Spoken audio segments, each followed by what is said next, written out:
The sample, when you say copper, there was presence of copper what? Yes, copper was detected and it was above the limits which are set. Nethi kwemwe thutha wa maabithaa ruhonge rwa kuramata wuigiririki wa indo bururi-ini gwikinya mbere ya kamiti ya bunge igie wonjoria na iganda na gwikira mukodete a Kenya maya gukorwo marenderio cukari uri na thumu muthemba wa kopa. Umuthi Murugamiriri munene wa KEBS Charles Ongwae hamwe na maabithaa angi kenda a ruhonge ruru mekurara makigunwo ni heho thero-ini itiganite thutha wa guikio ngono ni borithi a utuiria na gutinda makihungwo mahuri ciigie cukari uyu. Amwe aria maikitio ngono hamwe na Ongwae ni abithaa wa kurora wuigiririki wa indo Eric Tesire hamwe na munene wa uthurimi wa indo Eric Ochieng. Guikio ngono kwaya gukite thiku nini thutha wa minista wa iganda Adan Mohammed kuregana na riboti ya muruna ya ugitiri wa thiini Dagitari Fred Matiang'i akiuga cukari ucio ri na thumu wa mercury undu uria waguciririe moruru maingi kuma kuri munene wa borithi ya uthuthuria George Kinoti. Munene wayo KEBS anyititie murugamo wa Adan Mohammed na kuga uthuthuria wa undu unanetie gukorwo kwa mercury cukari-ini otiga kopa na uguo makaregana na riboti ya Matiang'i kaimana. Sugar samples were further tested for heavy metal contaminants. As a result of public outcry, and no mercury was detected.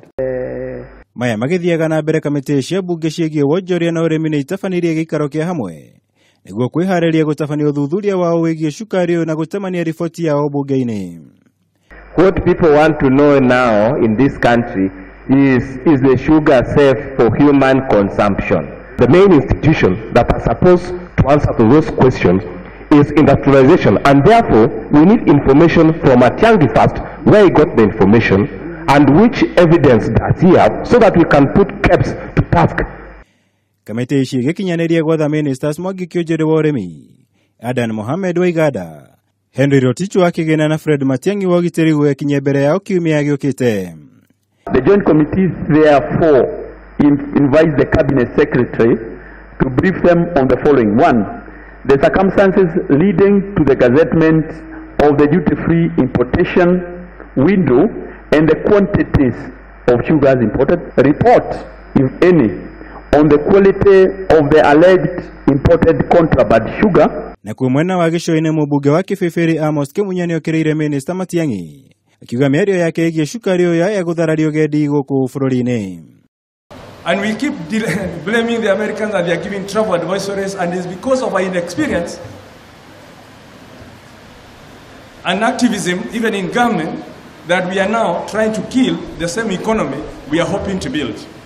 Let's pray for Kenya and try to teach people that there are secrets. You don't go telling people just to appear you are the minister who is working most. Girifotera Kameme TV, Jitagomora. Wagunya.